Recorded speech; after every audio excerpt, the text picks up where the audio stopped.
Hello दोस्तों, 29 जून 2026 को जो है वट सावित्री पूर्णिमा व्रत रखा जाएगा।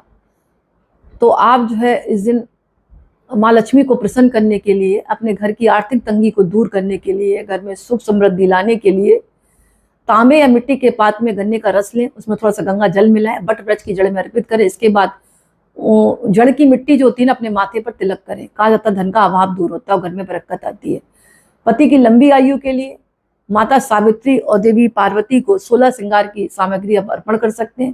पूजा संपन्न होने के बाद सिंदूर से अपनी मांग भरें। बची हुई सुहाग सामग्री को किसी सुहागिन महिला को चरण स्पर्श करके, या घर में आपकी सास हो या बड़ी ननंद भी हो तो आप चरण स्पर्श करके उनको देकर उनका आशीर्वाद ले सकती हैं। इसके अलावा वट वृक्ष की पूजा में पेड़ के नीचे आप एक शुद्ध देसी घी का दीपक जलाएं। वहीं बैठकर ओम नमो भगवते वासुदेवाय या फिर ओम उमा महेश्वराय नमः का जाप करें 108 बार और अपने पति के लिए प्रार्थना करें। कार्य क्षेत्र में आ रही बाधाएं दूर होंगी। मन मतलब अशांत रहता है तो इस दिन जो है कच्चा दूध जल में मिलाएं, मिश्री डालें, चावल डालें और चंद्रमा को अर्घ जरूर दें। और जब भी अर्घ दें तो पति पत्नी साथ जो है चंद्रमा को निहारें और देखें, चंद्र दर्शन करें। कुंडली में चंद्रमा मजबूत होगा और आपका मानसिक तनाव खत्म होगा।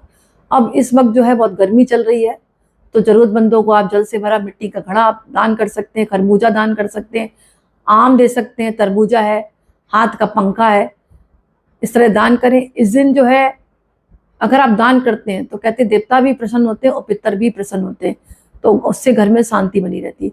तो ये छोटे छोटे उपाय आप इस दिन जरूर करें। बाकी सावित्री सत्यवान की कथा सुने या सुनाएं, या मतलब कुछ ना कुछ आप जरूर करें। सावित्री सत्यवान की कथा को आप मोबाइल के द्वारा सुने या खुद भी पढ़ें या किसी से सुने। कहते हैं अखंड सौभाग्य का वरदान प्राप्त होता है। तो इस तरह आप कार्य करें। इसके अलावा अगर आप व्रत रखते तो अच्छी बात है। वैसे ये व्रत पूरे दिन का नहीं होता है, जब तक हम पूजा नहीं करते ना तब तक ही व्रत होता है। सुबह सुबह बस आप जो है निर्जल व्रत रखेंगी और माता पार्वती की पूजा करें, माता सावित्री की पूजा करें और कथा का श्रवण जरूर करें। बरगद की जड़ों की पूजा करें, वहां पर जाकर आप जल चढ़ाएं, जो भी आपके घर की परंपरा उस आधार पर। और पूजा के बाद जो है इस व्रत को आप खोल सकती हैं। पूरे दिन नहीं होता मतलब ये व्रत।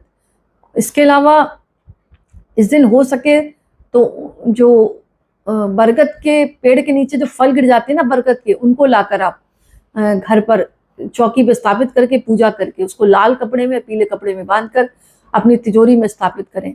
इससे कहा जाता है कि घर में धन संपदा बढ़ती है। और बरगद का पत्ता कोई नीचे गिरा मिल जाए तो उसको आप अपनी चोटी में लगाएं, जूड़े में लगाएं। कहते हैं आशीर्वाद प्राप्त होता है, लेकिन तोड़ना नहीं है आपको। आप पेड़ लगा सकते हैं छोटा सा लाकर किसी